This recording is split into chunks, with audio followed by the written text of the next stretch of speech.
Hello everyone, my name is Mike, and this is the Bored Cyborg.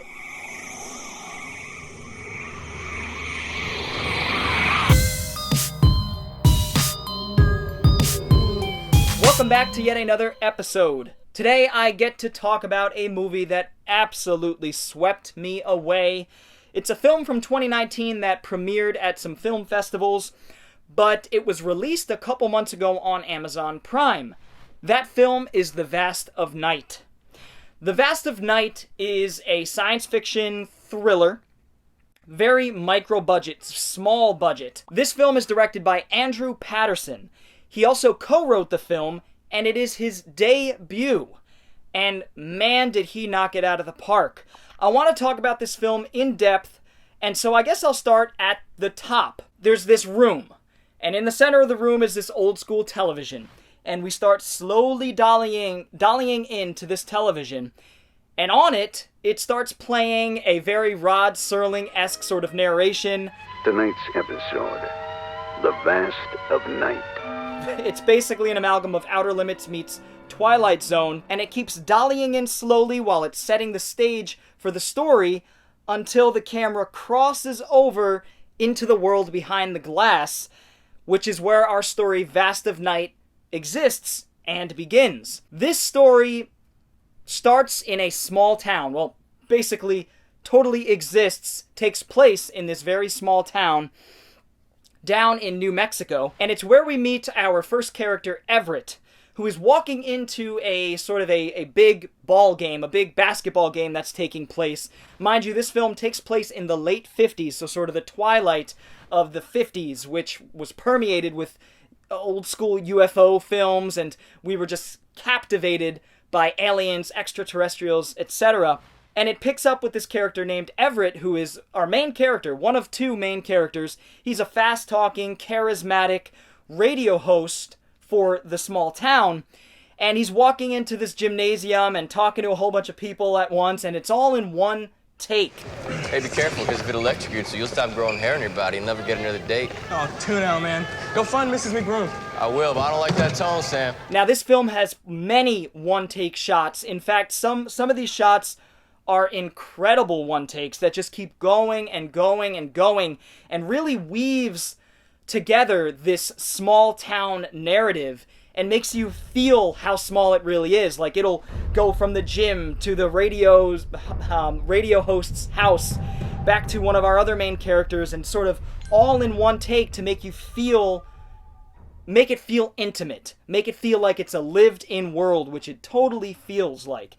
And it's very authentic feeling, from down to the clothes, to the way people are talking, to the fact that there's not even a three-point line on the basketball court, actually. I read that they actually had to get it removed, and it cost something like $20,000, which was probably a big chunk of the budget, which is kind of funny. The first 15 minutes of the film really sets the groundwork for the town, which is a character in and of itself. It's one of the main characters, I would argue. And finally, after he sort of makes his rounds and sets the stage, we meet our second lead character in the film. Her name is Faye Crocker, and she's played by Sierra McCormick, and she is a young girl, 16-year-old girl, who wants to be a radio host. So she sort of is kissing up to Everett in ways and trying to learn from him, learn from his ways. Now, this Everett cat is kind of a cocky sort of character.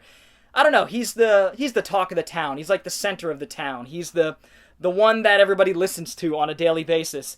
And so Faye is sort of tagging along. She has this new tape recorder. And the whole first 15 minutes of the film is actually mostly them walking to Faye's house as Everett kind of shows her the ropes, teaches her a little bit about journalism and about radio hosting. And finally we get to Faye's house, and it turns out she is a switchboard operator like her mother.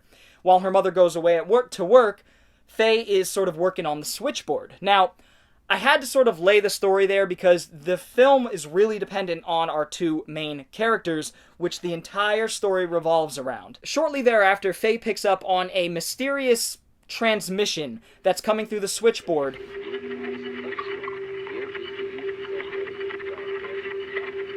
Hello? And it's a very odd sound, and she's never heard it before, so she contacts Everett, and they try to figure out what this sound is. Now, it starts off slower, really building our characters, laying the foundation for our town and the setting. And then the momentum of this film, it just picks up, gets you more and more interested into what's going on. As they're sort of trying to figure out where this transmission is coming from, they get a mysterious phone call from a gentleman who used to work in the army. And he goes on to tell this eerie, spooky, just creepy story about when he used to work in the army and he was sent out to the desert with a group of people and they uncovered something. But this one worried me. And why's that? Probably because it was so secretive. And he heard this sound. And the reason why he ends up hearing this sound on the radio is because Everett airs it and wants to get anybody's opinion that has maybe heard the sound before. That's when this gentleman from the army, this older gentleman from the army, calls in and relays his story, which just transfixes the audience. There's a lot of dialogue in this film, but it is so engaging. It's never boring. There's very little music, and the music that is there accentuates and even punctuates all of the emotions that our characters are feeling and that we are feeling. There's these creepy, eerie 50s-esque strings, 60s, very Twilight Zone, very Outer Limits, that sort of assist in making us feel what's going on. And so these long, steady shots, the cinematography, by the way, is beautiful. It's stark. It's floaty at points. Very few reaction shots. It just kind of lingers on characters and lets the dialogue play out. In fact, while I was watching it, I felt like I could close my eyes and really envision the story as it was being told, almost all through dialogue. It would have made a killer radio show, and I think still would make a killer radio show, where people are calling in, sort of in an Orson Welles sort of fashion with the War of the Worlds, if you guys have ever listened to that. And it just really transfixes you and mesmerizes you with this dialogue.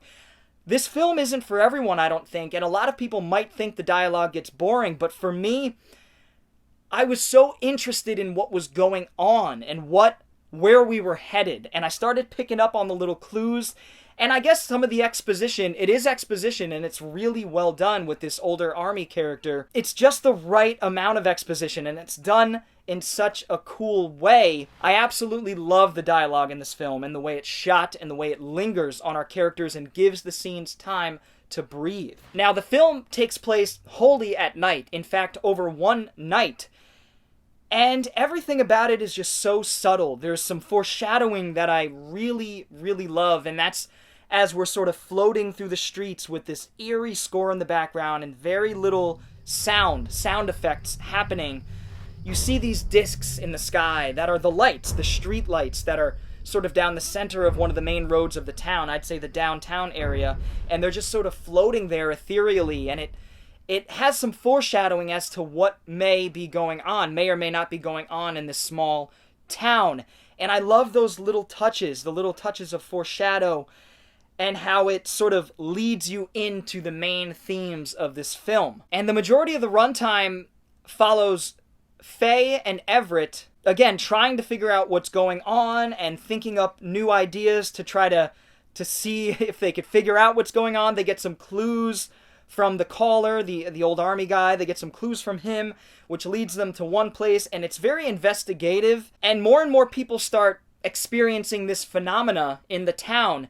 And Everett is skeptical at first. He's the skeptic, where Faye is the young, sort of imaginative. She's actually the vessel for me, because I've always been sort of fascinated with UFOs and extraterrestrials, and the fact that I'm almost positive that we're not alone in this universe. When I was younger, I was really heavy into the conspiracy theories and everything like that.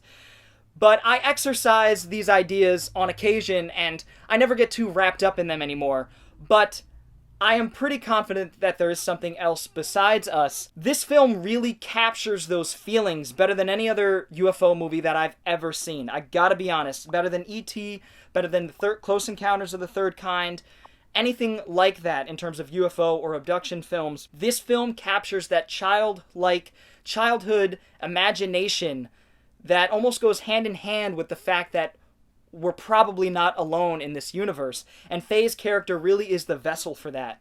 And it's a beautiful performance juxtaposed against Everett, who's sort of like, yeah, we don't know what's going on yet, we're trying to figure it out. There is a moment of clarity for him where he's like, oh shit, I guess this is real. And it really has a lot of impact.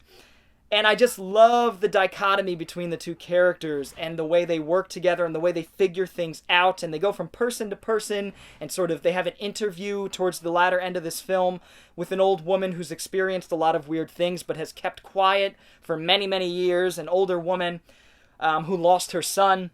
And it's a very poignant scene. She has a blue glow on her face and there's like a 10-minute dialogue sequence of her just going off with this old story, and very seldom, very occasional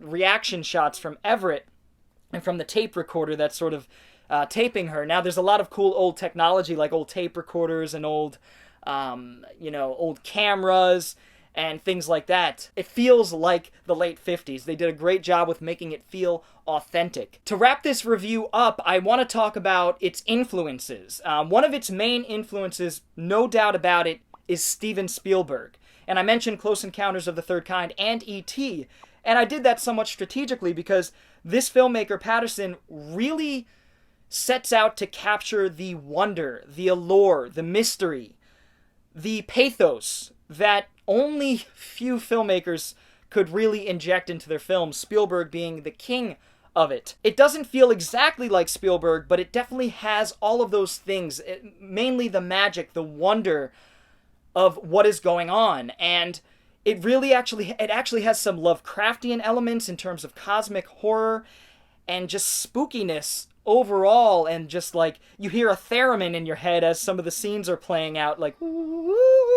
Patterson just really melds Spielberg and Lovecraft and makes you feel so secluded and isolated, just like the town is, just like our characters are. And that leads me to say that some of the characters in this film are secluded, they're isolated, they live in this small town, they want to get out, they have bigger aspirations than this little tiny town. They found each other with this mystery, this adventure that they're going on over this night.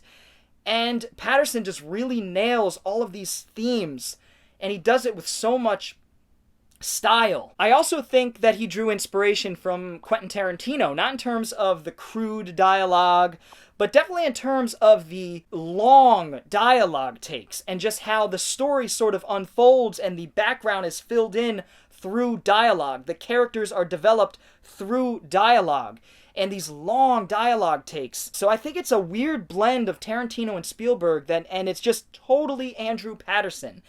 What I mean by that is it feels totally unique despite the clear influences. And every line of dialogue is so organic and naturalistic and just makes it feel so real. And that is a big reason why I felt this film like I did. And in terms of what I think the film is trying to say, I actually think that it's a commentary on media and social media and television and all of these outside opinions that tend to form our opinions. Of course, our opinions are built from things that we learn and other people we grow up around and listen to, but this is more commenting on the fact that, rhetoric could be a toxic thing and can disallow you from thinking for yourself.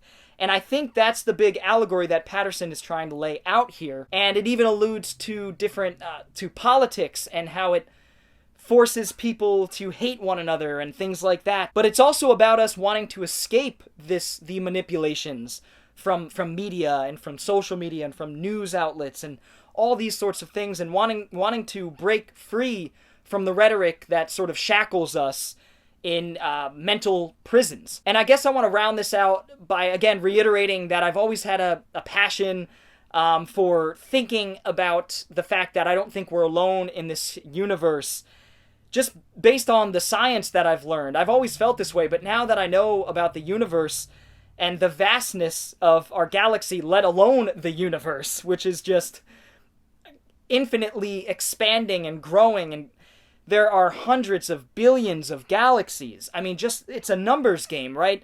We can't be the only ones. Either we're the only ones and we're the tip of the spear, or we're not the only ones, and there are other life forms in the universe. There's an old quote that says, I think it was H.G. Wells actually, paraphrasing, either we're alone in the universe or the universe is filled with life. Both of those are terrifying. And I agree.